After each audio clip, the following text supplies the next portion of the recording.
I am all for shamans. I am all for natural healing. I even understand how some people use urine therapy. It's not necessarily something I want to try, but I know several people who have. Now, bear pee and a fire. Mental illness definitely seems to be her desire. I get her help. Help her, Jesus, help her. This is something you don't see every day.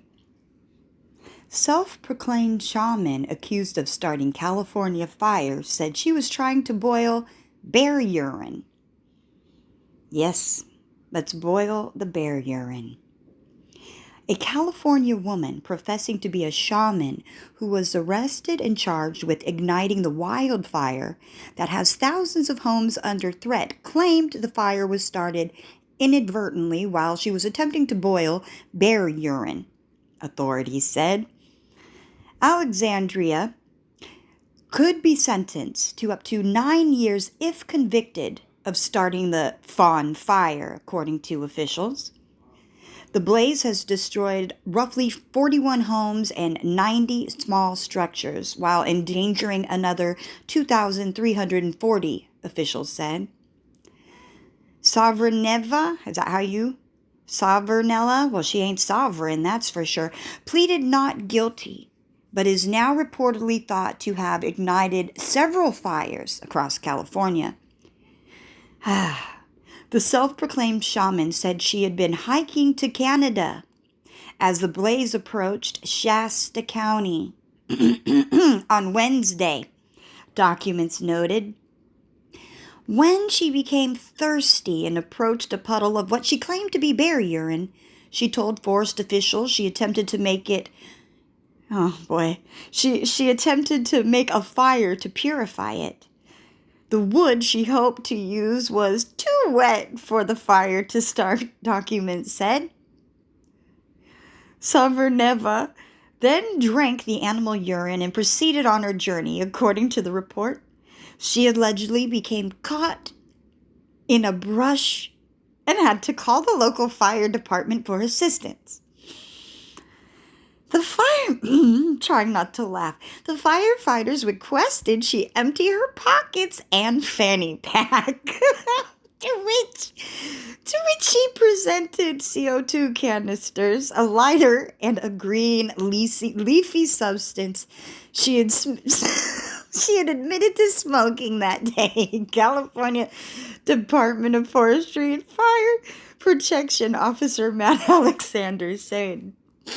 Holy cow. Let me have some of the smoke right now, too. Not the Shasta smoke, not the coated smoke, not the smoke fire pits of hell, but maybe just a little ganja. Witnesses said, however you say, Sovereigneva, of course, close enough name, but not quite, who on her LinkedIn site lists shaman as her occupation and indicates that she was a doctoral student at State University of New York's College of Environmental Scientists and Forestry, dropped 2 CO2 cartridges the day the fire started, Alexander said. Her statement might indicate mental illness or drug abuse, her attorney argued. I'm not even thinking anyone's arguing against that.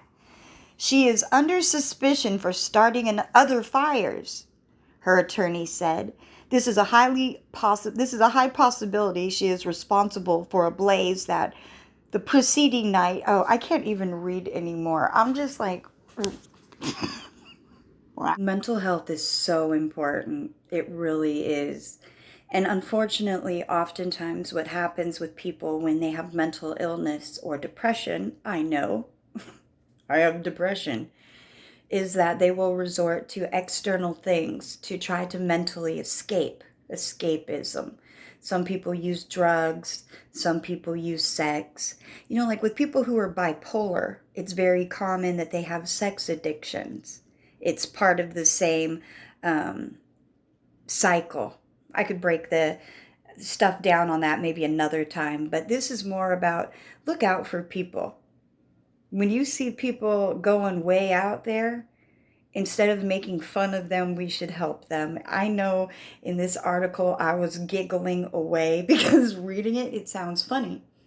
But honestly, it's not funny. Mental health isn't funny. And making jokes at someone else's expense, that's really not too funny either.